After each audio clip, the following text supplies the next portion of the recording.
champion. Welcome, Danny Batten.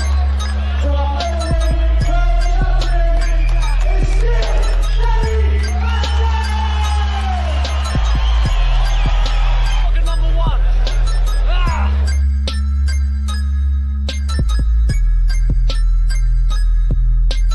You win.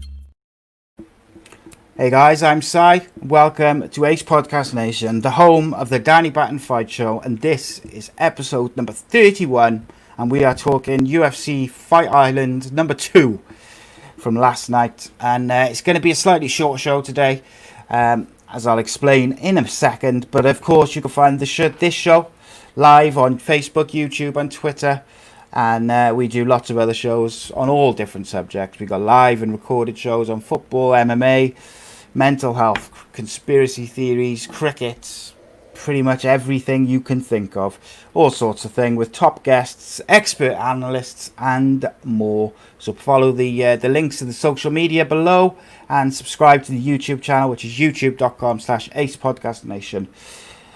So Danny Batten, my usual partner in crime, is obviously still in Abu Dhabi, or he might be, I think he's probably on his way home now, but he is unavailable this evening. And I was supposed to have one person. They unfortunately couldn't make it. And Lewis, my guest, Mr. Lewis Long, Bellator MMA Welterweight, was going to come on Sunday with me and Danny. And I'm very happy to say that he jumped in last minute to help me out, which I greatly appreciate. So welcome, my friend, and thank you. How are you? I'm very well, thank you. I'm very well. Happy to step in and happy to say hello.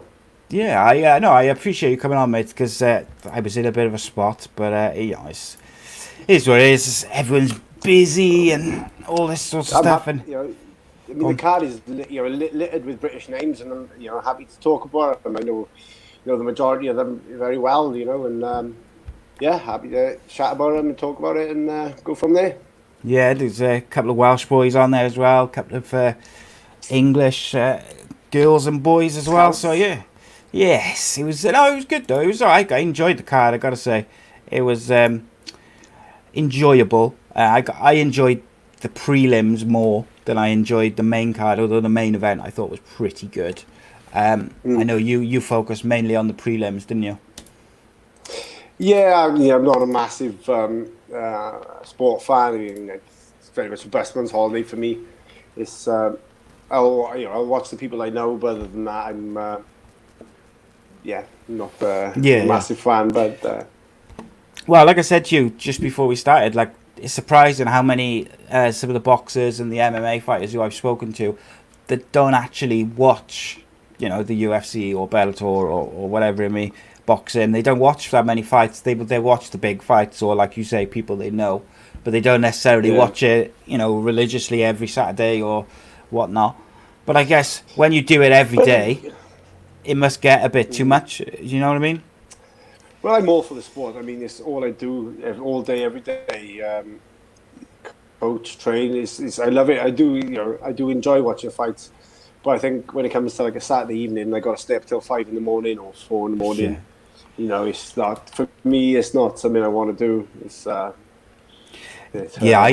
usually watch them the next day. I do. I can't. Too old now. I can't stay up that late. I would be asleep by like 12 o'clock. Yeah.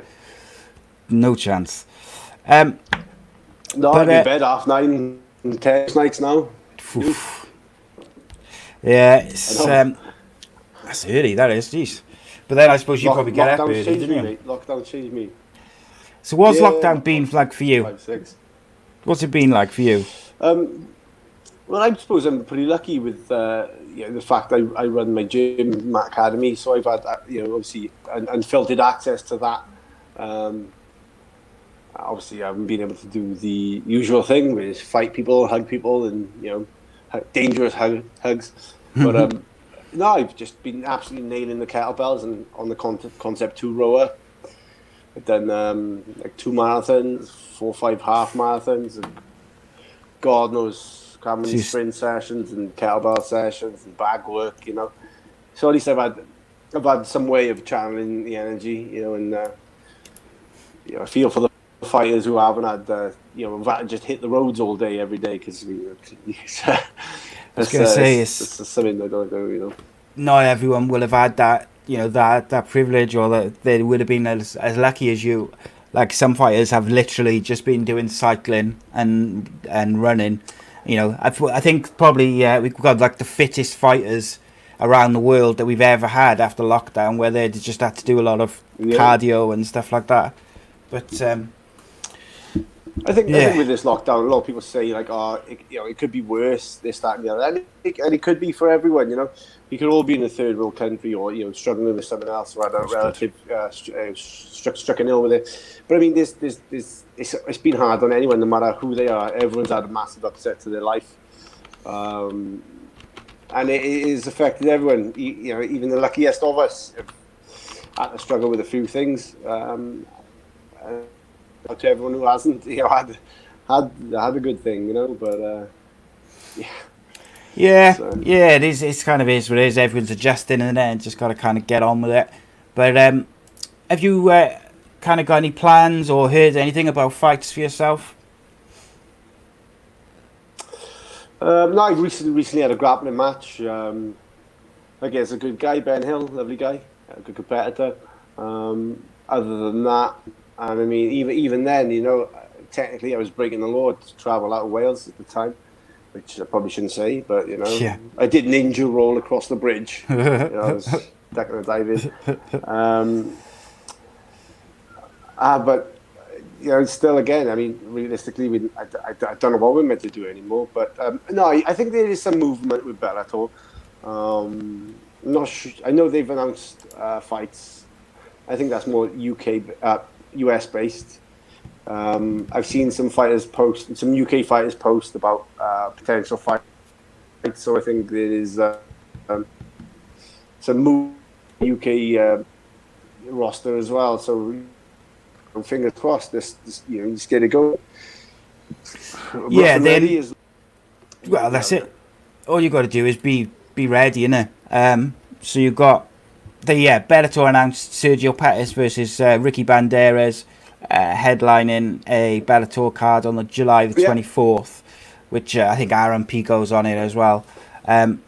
Which is a good sign. The things I think it's in the US. I think, I don't know where though.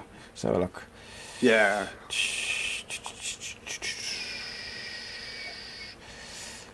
I can't even see where it is. Uncasville, Connecticut. I don't know. I'm not familiar with that place. I gotta be honest. But it's a good sign that there's some movement towards cards is the main thing, I guess. So, like, what did you think of the UFC card from last night? Just overall, like the prelims and the bits you watched. I mean, I take it all like I watch individual fights more than anything. But you're looking at it. I mean, for me, I'm so proud of Wales and UK. Of course, when we started, I was looking up to so many different fighters. Bisping and Dan Hardy, and it seemed like it was like sort of immeasurable distance for me or any fighter to get to that level. And now you got guys like Jack, John, Brett, in the UFC, you got like Fishgold fighting, Molly.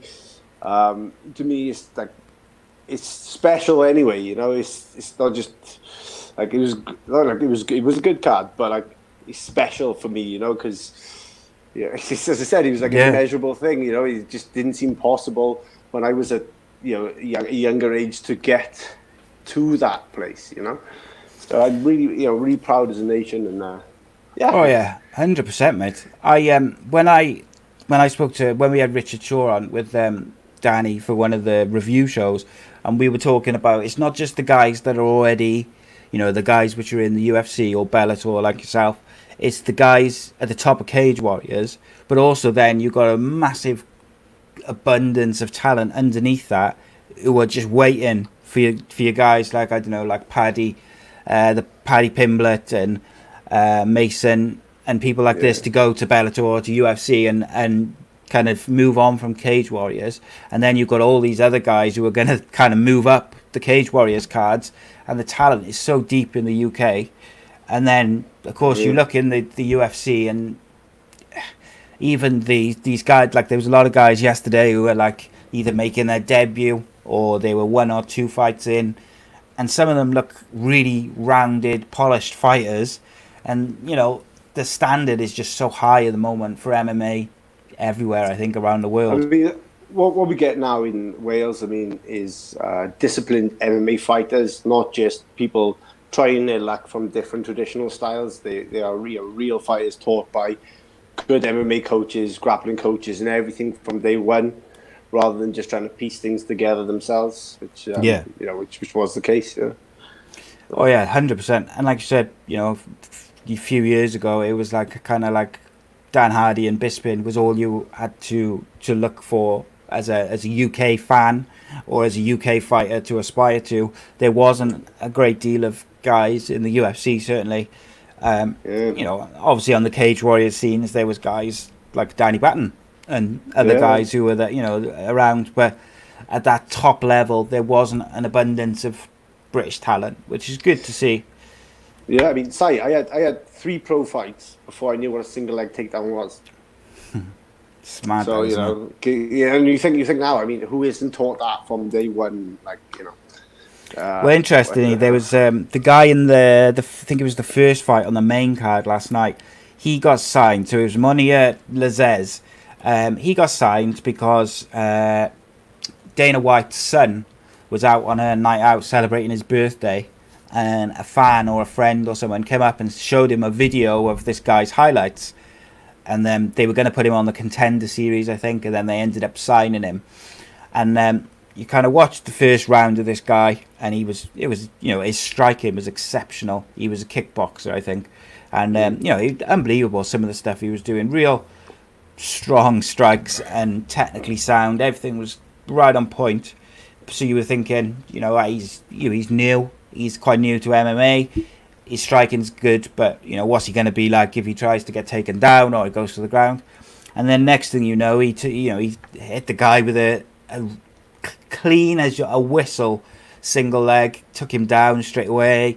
And then you were like, wow, for someone who's predominantly a kickboxer, who's got very, very little pro MMA experience, and he took down, the guy he fought, El Hassan, is an experienced guy who's knocked out guys all over the world.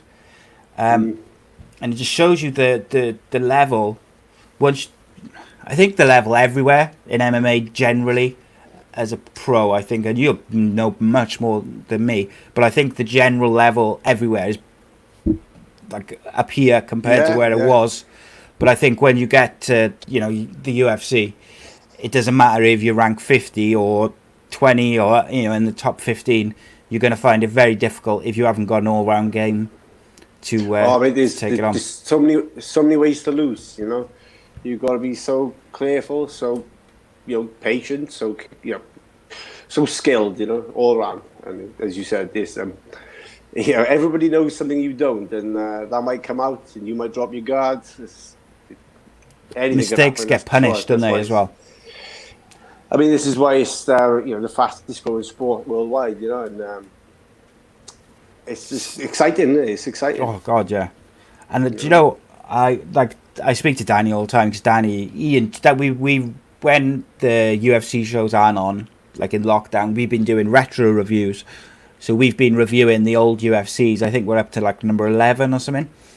And they're really interesting to watch. Some of them are just wild because for the first 10, I think it is, groin strikes were legal and all this crazy stuff. Like, it's entertaining as hell to watch, but some of it's brutal. But then some of it is boring as well because the fighters weren't skilled. But if you went back now and you had to do it again, you wouldn't do it that way because it set back the sport so many goddamn years. Yeah, 100%. I still get upset when people say, "Oh, you're a cage fighter." It's like, well, no, I'm a mixed martial artist. Yeah, I've excelled exceptionally in a lot of different styles. I'm not just a cage fighter. It annoys me. It really does annoy me. But we're slowly getting out of that, But it takes time though, and when you had like I'd say the first 15 UFC shows, maybe even 20. Where you had things like groin strikes and headbutts and things which were legal. It's wild. And then, it's like that is going to set you back from when you look at it now. Like every single fighter, a professional fighter, I'd go as far as to say every single fighter, from a mixed martial arts point of view, they're martial artists, so they take their craft very seriously, where, you know, in all aspects of it. Whereas back then, a striker was a striker, and he probably, if you got him to the ground, it was probably game over. And that's why Hoist Gracie was able to win the first, probably I think it was first 3 out of the first 4 UFCs against guys twice his size, and, you know, without throwing a punch, because once he got older, he'd just tap him out. I mean, if you train jiu-jitsu, you know what it's like to grapple with someone who's never done it, and you know, if they've never done it, it's just something you need to know, because if you don't know it, you haven't got a chance. You just haven't. It's simple. You can use your white belt strength all you want, but I mean, in truth, I mean, you just sink in, you? I think. You know, you just sink in slowly and slowly and slowly. But that's the sport, innit? You got to know it. Absolutely, and I gotta say, I laugh with Danny at some of the fights, because they are terrible looking, you know, in hindsight. But then some of them are exceptionally exciting because they are so wild. But groundbreaking. Absolutely, stuff, you know? Yeah. You know? Change the game for fighting, and I mean, I like going back to watch them, because you can see, like when we watched the first couple, well, I was a bit like, oh my god, this is going to be a long time doing this. But then by the time we've got to number 10, number 11, even then the sport has evolved so much. The fighters have changed so much. All the fighters are trying to, you know, learn how to protect themselves on the ground if they don't know already how to do that. The grapplers are learning how to strike, because even at that point, it was becoming so important to have an all-rounded game. And, you know, these days, if you're not good at everything these days, you're gonna get caught and stuck at the end of the day. Big time. So on to last night. So the first fight of the night was someone who we're both quite familiar with. Mr. Jack Shaw had about 4 different opponents before they finally managed to settle on Aaron Phillips at bantamweight. Do you know what? I've never seen a fighter who's had their opponent changed so much as Jack Shaw seems to have his opponent changed. It seems to happen in Cage Warriors. It seems to happen since he's got into the UFC. I don't know what it is. I don't know whether it's people don't want to fight him, or whether it's just coincidence that it just happens to happen to him. It's weird. I mean, you never want to call a fighter out for being, you know, not want to fight. But no, you know, if it happens, it happens. But what I got to say is, you know, for Jack, I mean, having 4 changes of opponent obviously plays on your mind, and again, in fairness to him and everyone who fought on that card, they had to go, was it 2 weeks, pretty much isolation, with a weight cut over to someone they don't know. To fight in front of an audience, to fight without an audience, you know, it's there's so many different aspects to that card, and you know, hats off to them all, and you know, especially Jack. You know, I think maybe he looked a little bit tentative the first round, but then again, you know, he's second time fighting in UFC, with all that on top of him. And in the second round, he was easy, you know. But again, fighting a southpaw is never something I'd like to do. So you know, he was. I think you're right. He looked a little bit tentative at first, but as soon as he settled, and you could see signs of it in the latter part of the first round, he was settling, and you know, Aaron Phillips was obviously. It was a big thing for him, because he was in the UFC previously, and then obviously he was kind of like dropped, and then he got back into it. So it was big for him as well. So he was hyped up, and you know, he was raring to go. So I think it just took a while just to get his handle on it, and once Jack settled, it didn't take long, and. It's just impressive. How far do you think Jack Shaw can go? Because I've spoken to so many different people now about him, and they seem to all say the same thing, that, you know, injuries sort of willing. He's got the ability and the skill set to go all the way to the top. I think that's undoubtedly the trajectory of his career. He could go all the way without, you know, he is still a young man, and he's still, again, so talented. And the thing I love about Jack is he's got something I don't have, and that's called patience. He's so composed and so relaxed in there. It's something I think this is lovely to watch. Like I train with a few people from their team, you know. I obviously pop up there every now and again to see Shaky because he's a top bloke. Yeah. But yeah, we have a little play spar here and there with Jack, and just like leg sparring or something. And mate, he's so swift. You know, there's not many people get to my legs. You know, and he's under me like God. Quick. It's, as I said, just swift. You know, what can you say? You guess to your leg. I'm like, oh, fair play. That's quick. Yeah. You bugger, get off me. But it's yeah. I mean, go on, mate. I mean, what he done in that fight. I mean, like he go over position. Like he was almost like one hook in and the overhook grip. You know, you look at that and you think, is that done? Could he finish it there? But no, he made an educated, mature choice to let go and rework it. You know, and that takes something in a fight. That really does, to let go of something where you could be that close to victory, but you could be that close to falling off, like the rear naked choke. And you know, you've made a wise decision. You know, that is something. You know, I mean, how many fighters hold on to something until they burn out? Yeah, and it's not just the patience. Couldn't be happier for him.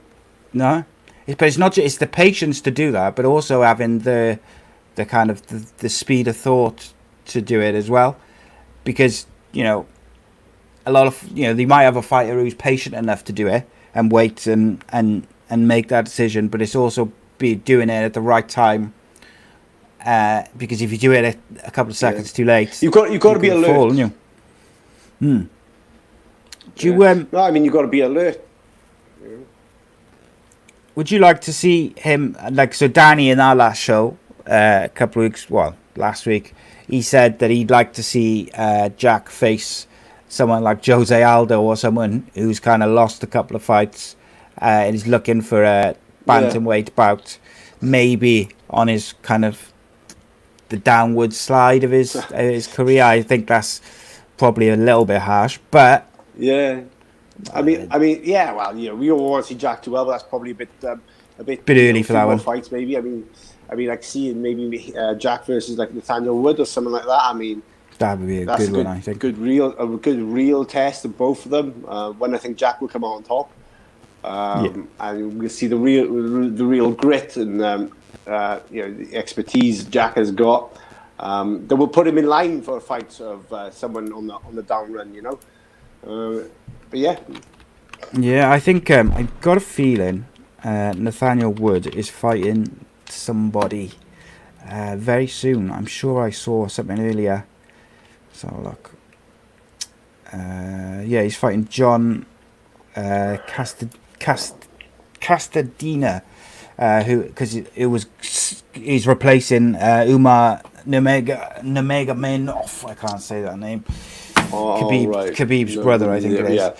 So Nathaniel Wood was supposed to be fighting Umar on July 25th, but instead he's fighting John Castaneda instead, which that should be an interesting fight. So that's on the 4th Fight Island show, I think.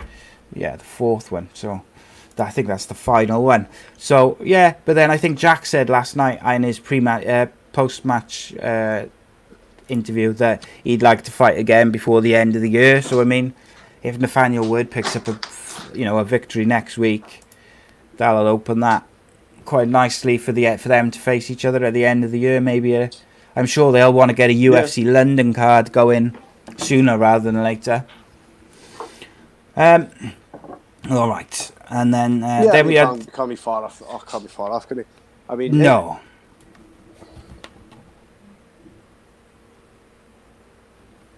Yeah, because they had the UFC London card, didn't they? And I think it was called off just before the lockdown, wasn't it? So I would imagine Yeah, they'd get it want for to get Leon that. Roberts, like.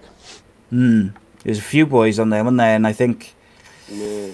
hopefully, well, I'd like to think that they'll make good on that card and get it going as soon as they can, as soon as they physically can. But again, will they? I would imagine it will depend on. Things have changed, you know. Things change all the time with fights, don't they? Win, lose, injuries. Yeah, COVID-19's kind of changed the game, haven't it? And you just don't know. Oh yeah. Don't know whether. You just don't know when things will get back to normal and when things are going to be. Don't know, like. It could be like weeks, could be months. Just could be anything. So next up, there was the women's flyweight match on the prelims, which was Diana Belabita versus Liana Joja, which Liana won via submission armbar. I quite enjoyed this one, although Diana Belabita made a big mistake. She was kind of dominating from her feet, and she went for a takedown, and it was all over within probably 60 seconds after that. I think it was. It certainly felt quick. Mm-hmm. Yeah, I mean, the thing is, like, when you're in between rounds, I mean, how many fighters go back to a corner and think, "Oh, I won that round"? You just don't know. I mean, you could be landing strikes, but not knowing the damage you're doing. But you take one and you think you're losing the fight. Yeah. Can you close the curtains, babe? Sorry. Sorry, mate. See sunlight. Shine him. Yeah. But it was always in ways. She made a big mistake, and what I found interesting about it was that Diana Belabita was kind of not dominating, but she was imposing herself on the fight, and I kind of felt like if she hadn't have gone for that takedown, she probably could have progressed from there, and maybe she got a bit excited with how well she was doing, or she felt like she was doing really well. Maybe just a rush of blood, went for the takedown, and unfortunately her opponent capitalised on the error very quickly. But it was interesting. The women's fights over the last probably in 2020 has been a garbage year for various reasons, but for women's MMA there's been some really good, really top fights, like. So what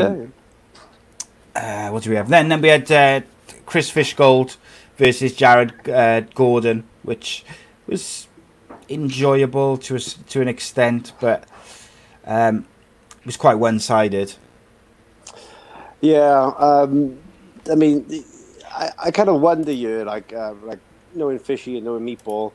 I mean, what's changed in the camp? What's happened over lockdown?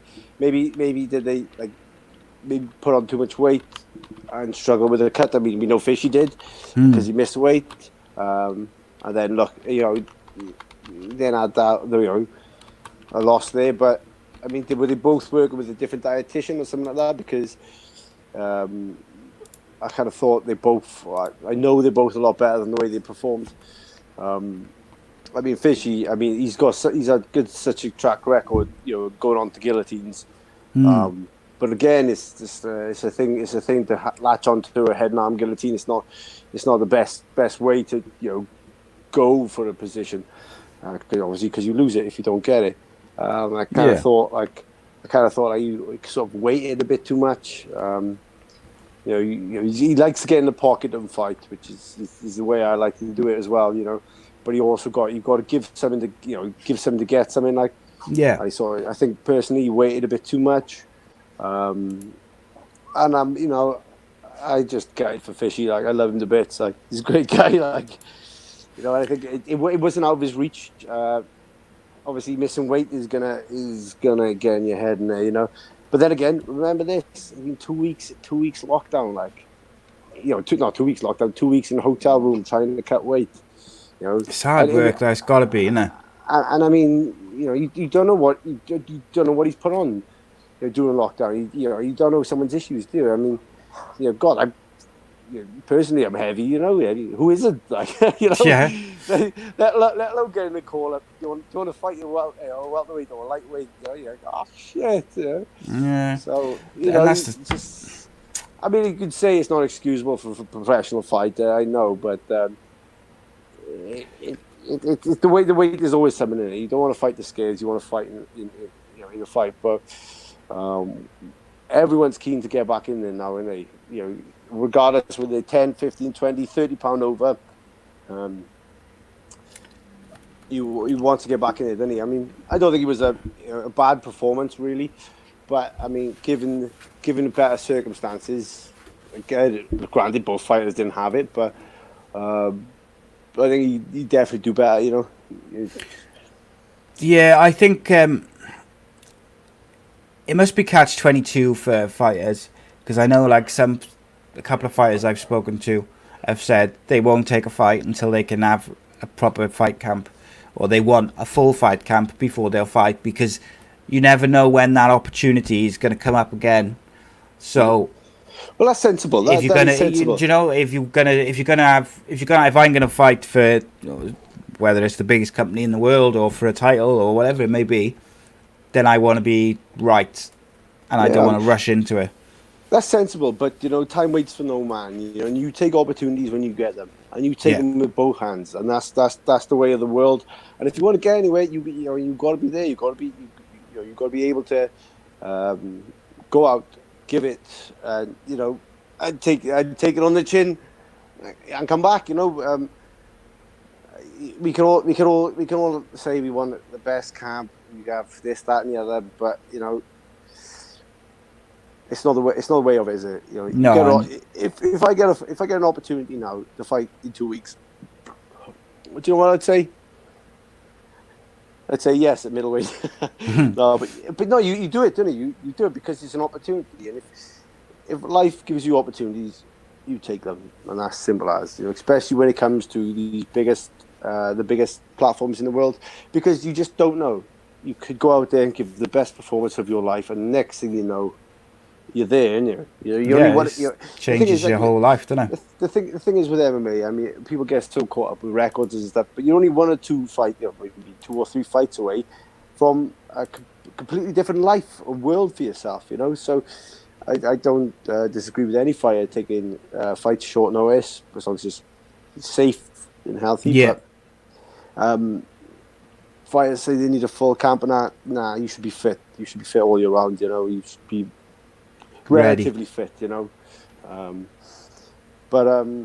mean, with Fish Gold, I mean, it's hard with lockdown. I mean, you might have put on a bit of weight, like. How much and then had to lose it.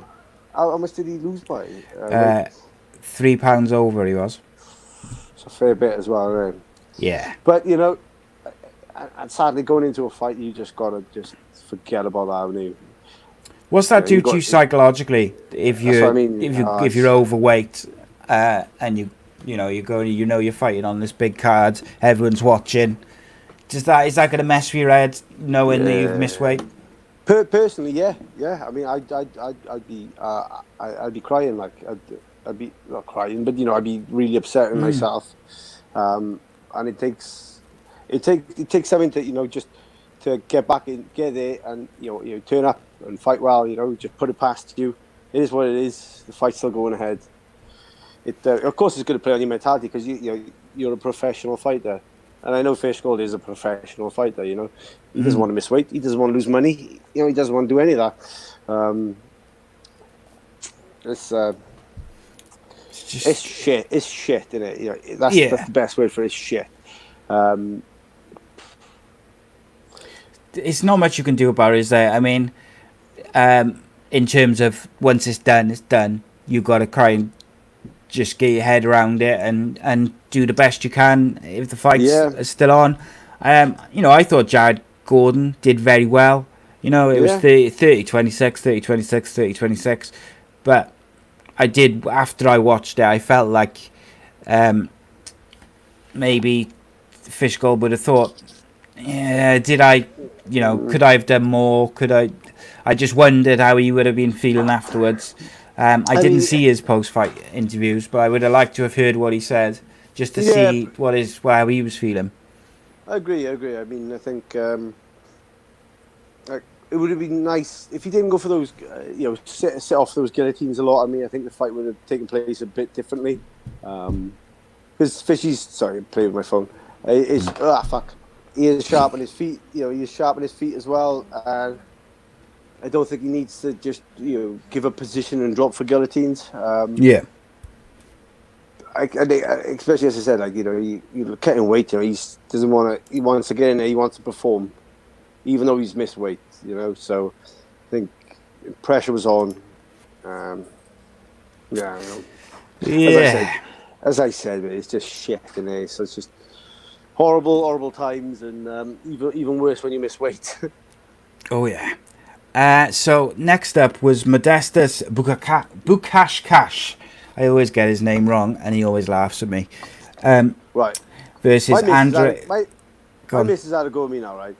I said to her, we watched him on Love Island. What did we watch him on? Take Me Out. Take Me Out.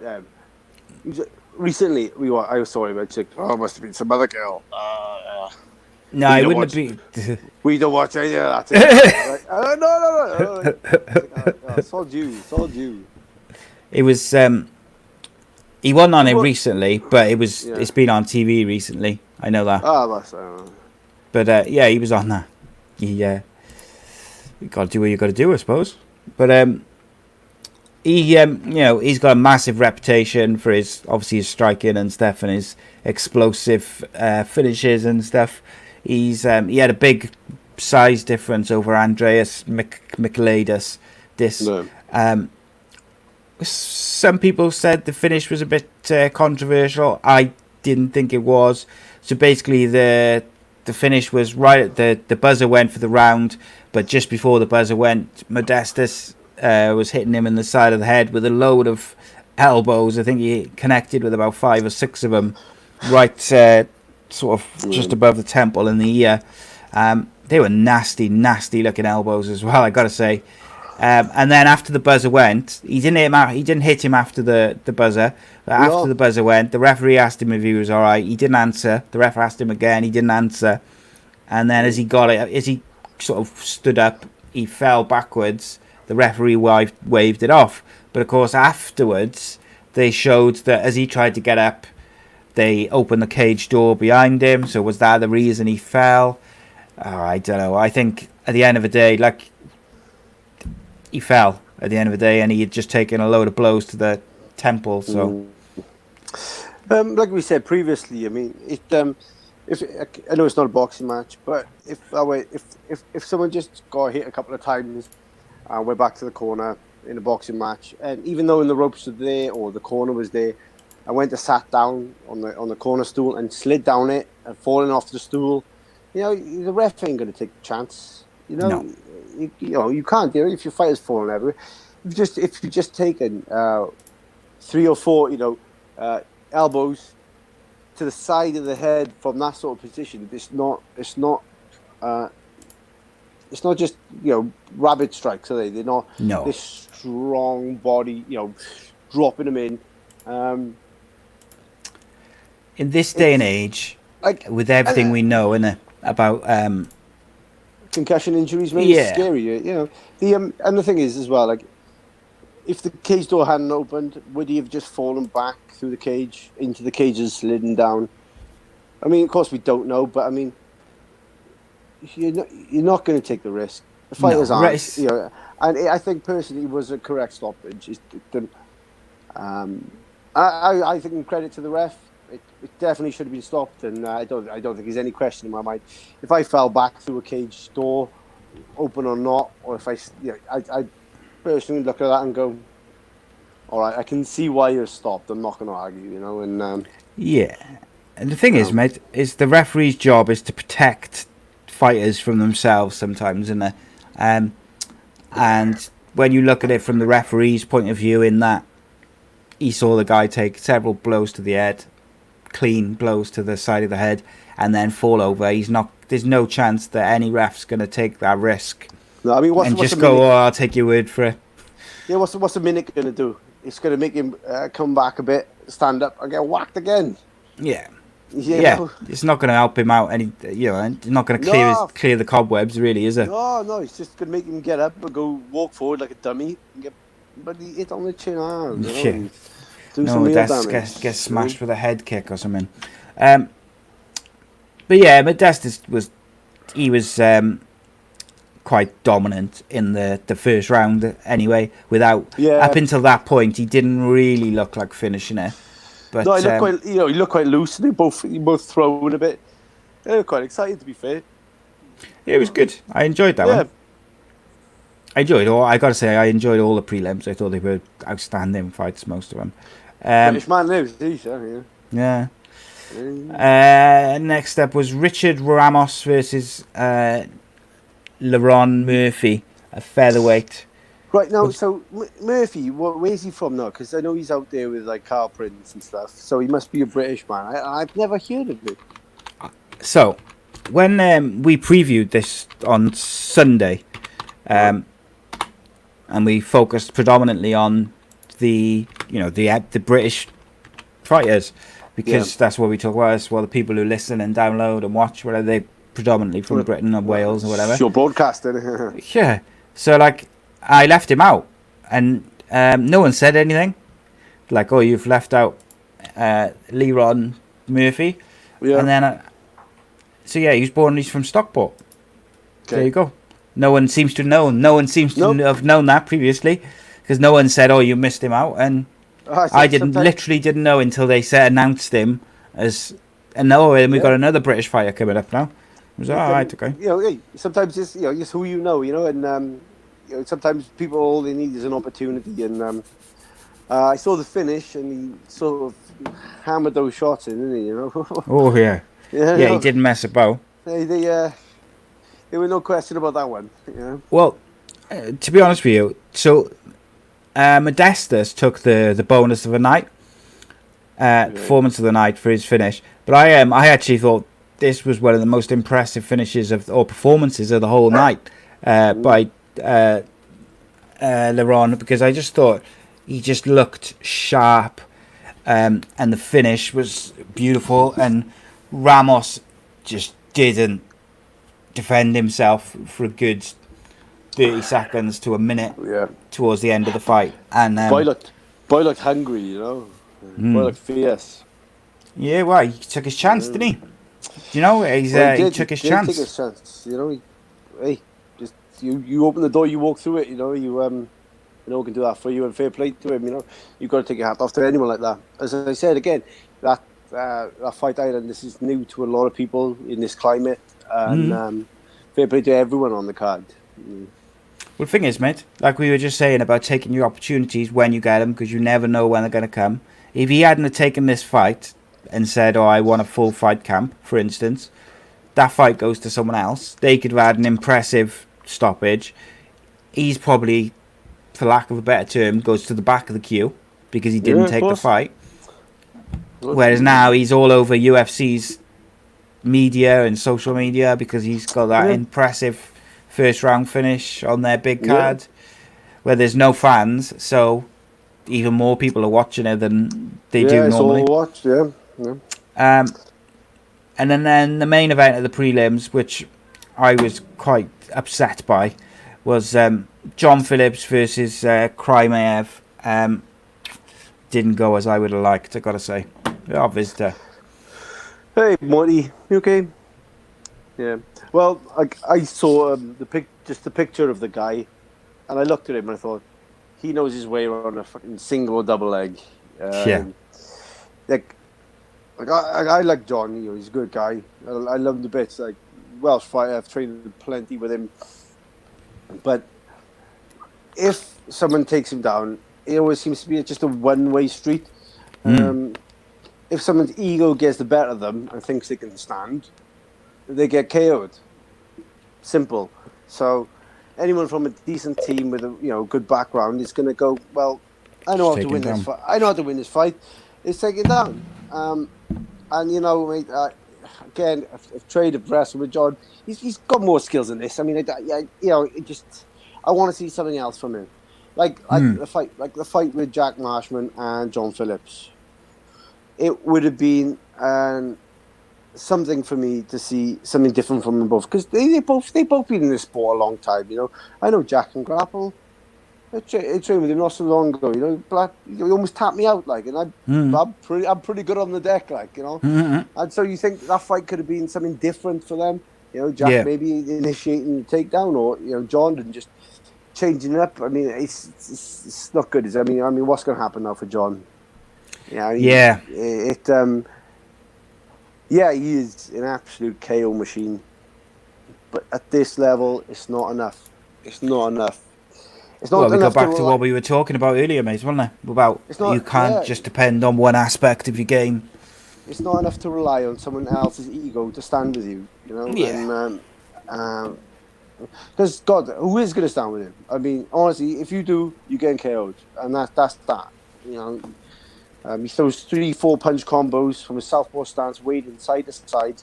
You've got to be quite a clever stand-up fighter to keep him off balance. With the jab and kicks to keep him away. When you could, maybe just, give him a hug, like. It's do you know what I mean? I want to see more from him. Obviously, not punching me, but I want to see more from him, and as in, I mean, come on, he knows how to grapple. He knows a lot of this. It is what it is. I mean, it's always the tail with John there. What can you say? Yeah, it was a little bit underwhelming, a bit of disappointing, and I was disappointed for him because you could see in the build-up that he was, he'd been itching to fight, itching to get back in there and maybe prove a point. And unfortunately, he just didn't seem to be able to implement his game plan. And like, I think it was between round one and well, there's only 2 rounds, but in between the first round and the second round, his coaches kind of said, keep your distance and get your striking going. And straight away, he was down again within seconds of the second round starting. But the thing is with his style, it's not a distance style, is it? You need to be in the pocket. He's coming forward and he's throwing, like he did, his opponent did in the first one. Threw a high kick, brought his hands up, and then went down. It's clever from the opponent, and his opponent was sharp on the takedown. It's just a pity we didn't see. John is a relative. He's obviously predominantly stand up, but he's a rounded fighter. He knows how to wrestle and grapple. Just like maybe what happens in the cage, he just goes, shit, I've lost it. I'm on the deck now, and I'm not sure. Yeah, I thought Krymev. I thought he made a relatively impressive debut. He couldn't really have done much more in terms of his debut fight against an experienced fighter. He finished him in a couple of rounds. He looked pretty dominant in those 2 rounds. He's never been finished in his professional career. You ain't gonna knock John out. Simple. No. You won't. I mean, you could hit him with a hammer, and there's stories of him getting hit with hammers. But no, you ain't gonna knock him out. But it's just a pity we couldn't see a different side of John. Yeah, because it definitely needed it for this, And as much as I love John, it's a shame, innit? It's a shame because he's better than that, So Gaz in the chat asks, do you think the UFC is going to drop him, or do you think he'll get another fight?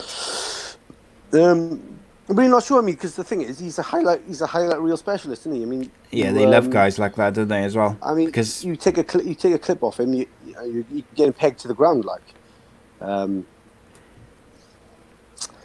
I would like to see Marshman versus Phillips. To me, it seems like that makes the most sense for both of them.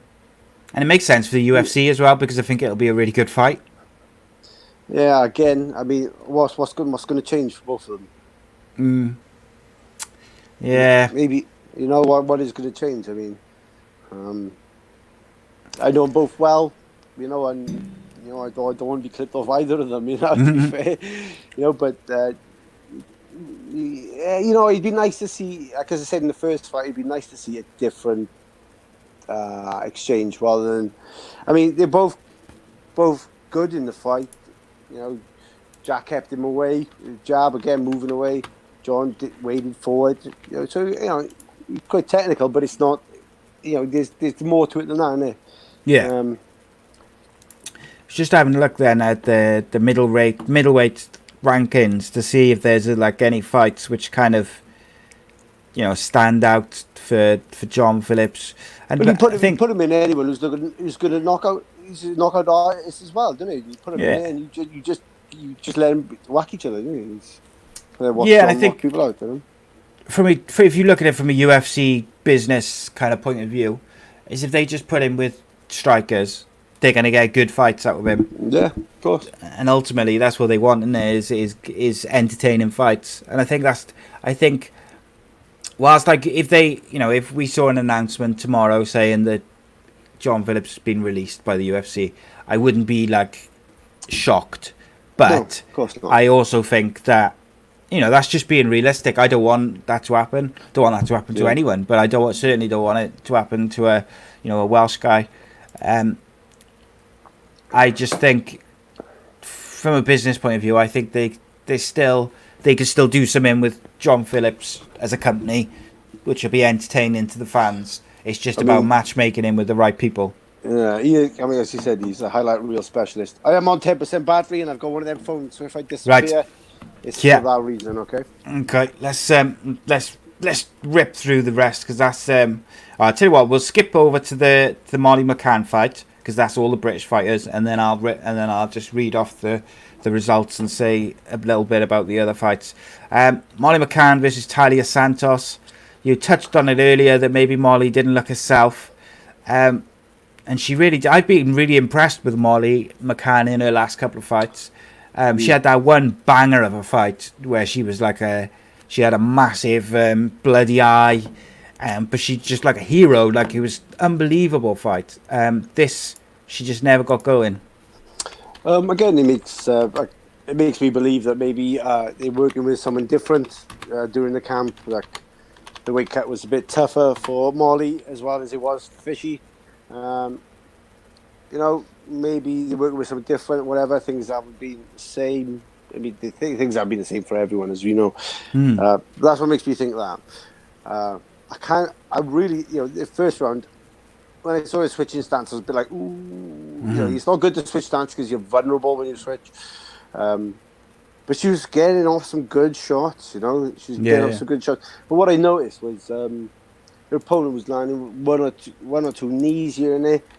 And like any fighter will tell you, I'd rather get knee in the face than the body. You take a knee to the body, it has a lasting effect for years, not just rounds, And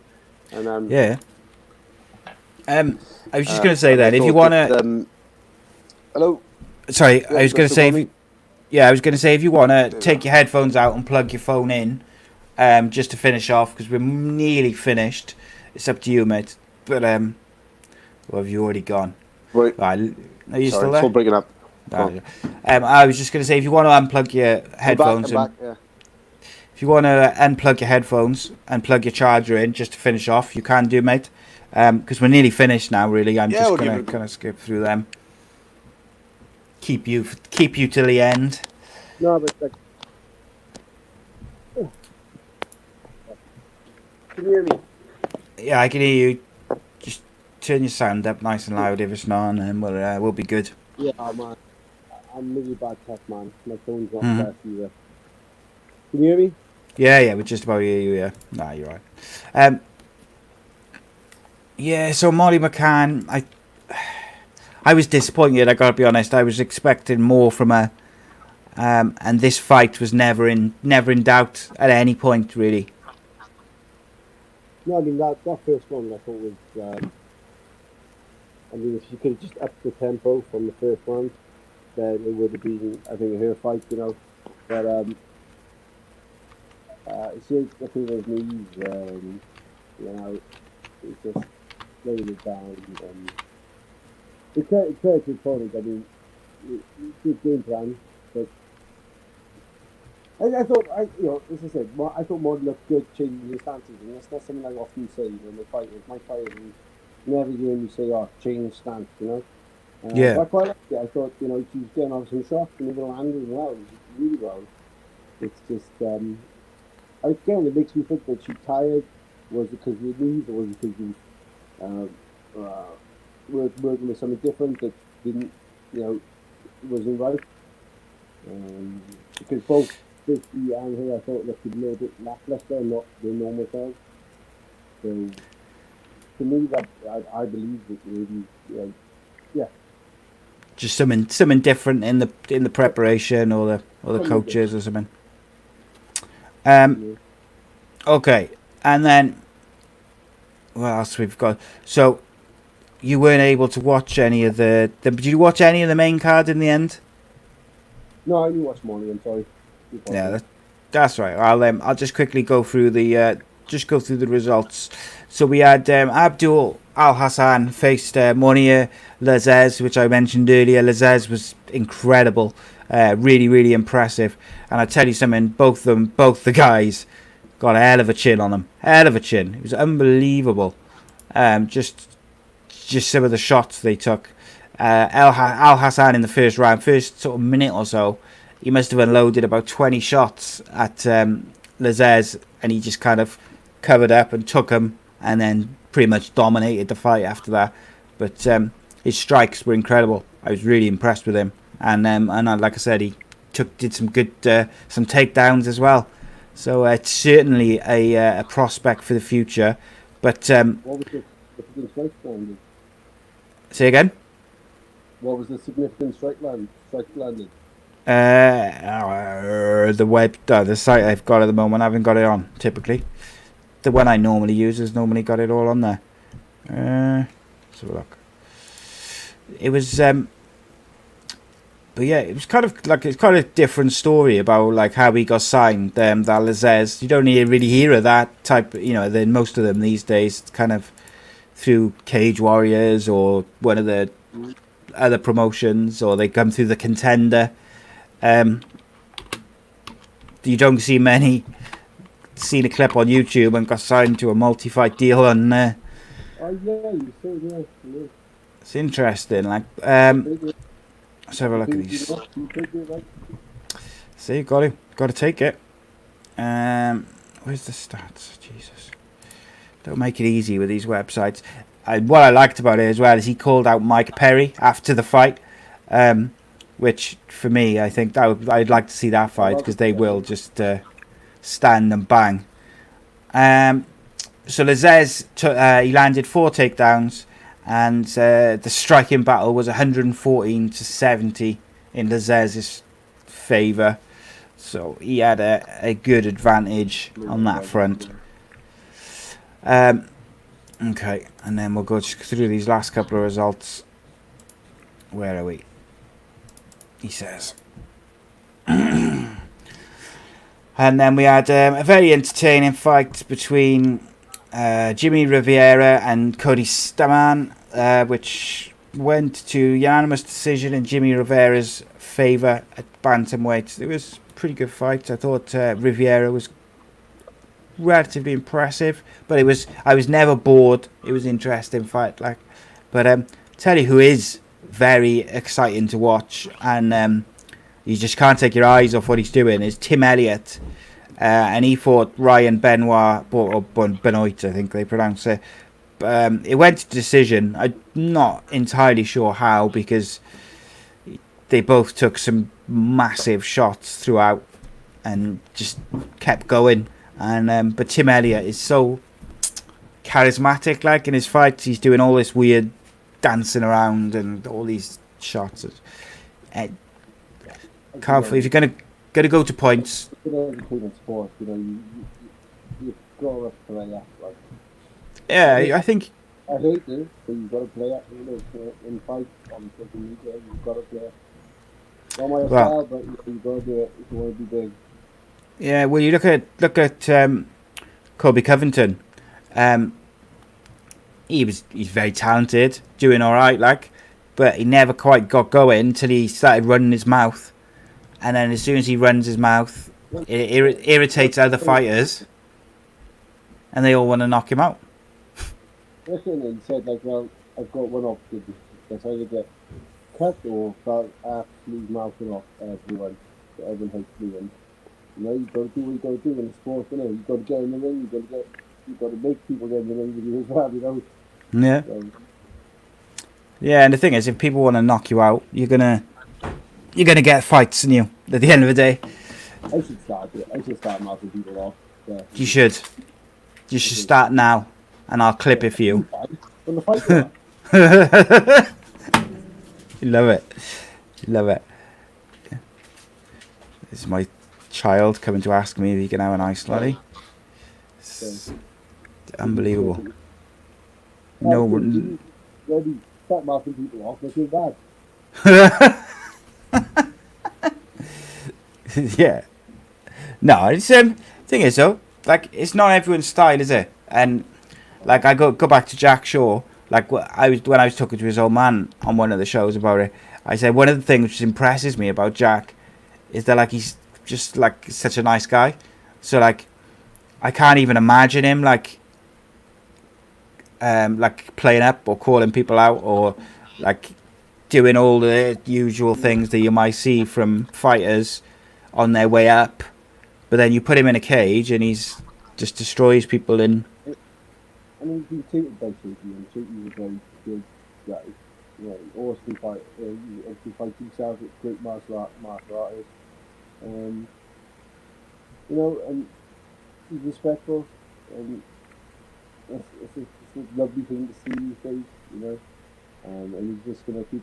You know, sure, he's a lovely guy. He's a gentleman in and out of the cage, and it's with him. And any family's lovely. They always keep me well. Love going up there, love seeing Jack doing well, and yeah, I think he's a legend, like you know. Yeah, I funny enough, Shaky said to me, he said, "Oh, when all this is over, I should go up and have a look, like, and do some stuff." Like I can't wait to go up there, like. You know, a long time, maybe even the best in the UK, you know. And then we had the main event was Calvin Kattar versus Dan Ige. I tell you what, Calvin Kattar has got some fast hands. Jesus, it was mighty impressive, I gotta say. Like, he's fought some big names, Calvin Kattar has already, but it's just the speed of hands was like I knew I knew that he had fast hands, but just watching him pull off these combinations against someone like Ige, who's pretty good fighter, like he's no mug, and Calvin Kattar was just another level. I was really, really impressed with him last night, even more impressed than perhaps when I've I never heard of him, you know, and then you look at the people in his division and think, God, he's in the top 10 with these guys. You know, this is the big guys who beat in the US. Well, he's got big boots to fill, and clearly can do it. You know, clearly can. Yeah, that featherweight division for the UFC is just insane for like how deep it is. It's ridiculous, like, because you look down there and there's like the rank, like you look down the rankings and they just goes and goes and goes and goes and goes, and it's like full of just unbelievable fighters. And I know that's the way it should be, at the top level. But for someone like myself, I haven't heard of in the sport, to be within that level is, all of a sudden, where you come from, who is he, and to now be in a main event and smashing shit that is obviously all credit to him, like, Yeah. Obviously big things to come, if you've got, again, he's clearly taking his opportunities. Yeah, he has. He's fought some big names as well as Kattar. Like, I was just gonna have a look to see who he'd fought, but I know because we watched him on like on one of the shows we talked about with Danny. Like we watched him and he was impressive the last time out, but I just was impressed with everything about him last night, and that was his chance, you know, to really like make a name for himself, because it's a big show. There's going to be, you know, a lot of people watching because there's no other sport on. Right. So It's an eyes-on show. And the first oh god, yeah. They don't get much bigger for pay-per-view type of stuff. You know, yeah. Oh yeah. You go do it. Yeah, so he's faced Jeremy Stevens, beat him. Lamas, he faced Chris Fishgold at in 2018, and he beat him via TKO in the first round. And that was where he earned his full 4-fight contract. Actually, he defeated undefeated Shane Burgos, Moisiano. He lost that one on decision, and he beat Andre Fili as well. So I mean, he's beaten some top prospects there, aren't they? A lot of those are like what's that? No need you Rob to Oh god, no. Not something you just take those fights serious yourself. Yeah, you have not had an easy ride at all. And in fact, his only 2 losses have come to Moisiano, who he lost to on decision at UFC 223, and Zabit, whose surname I ain't gonna even try and pronounce, but Magmordasharipov or something like that. Yeah, but and you know, the Zabit is like one of the most highly touted Russian prospects, so you know, it's no sort of disgrace to lose to him on a decision. Do you know what I mean? And that was the card. Enjoyable. I enjoyed the prelims more than the main card, probably because of all the majority of the British fighters and the Welsh fighters were on the prelims. But you know, such is life. Lewis, I really appreciate you you jumping in last minute, mate, and joining me, having a chat, watching as much of it as you could in like a couple of hours before we did it. And like I say, hopefully you'll still come on Sunday and have a chat with me and Danny. Danny's gonna tell us about his week in Abu Dhabi, which is supposed to be a working week, but all the pictures he sent me was like racing around racetracks and sunbathing on beaches and shit. So maybe not. I look forward to him. Very forward to it. Good man. Guys, you can find Lewis on not Twitter, because you don't use Twitter, do you? Instagram, is it? Is it at Lou Long? Lou _ Long? I've read on screen there. There you go. Top man. Wicked. Thanks to everyone who's tuned in. Thanks to everyone who's commented. And download the audio show afterwards. And thank you to Lewis. And we'll be back next week. Or probably in a couple of days, because there's so many UFC shows. We might end up being live on Sunday instead of recorded. You never know. But until then, we bid you adieu. See you soon. And cheers, guys. Cheers, mate. Defending champion, welcome, Danny Batten.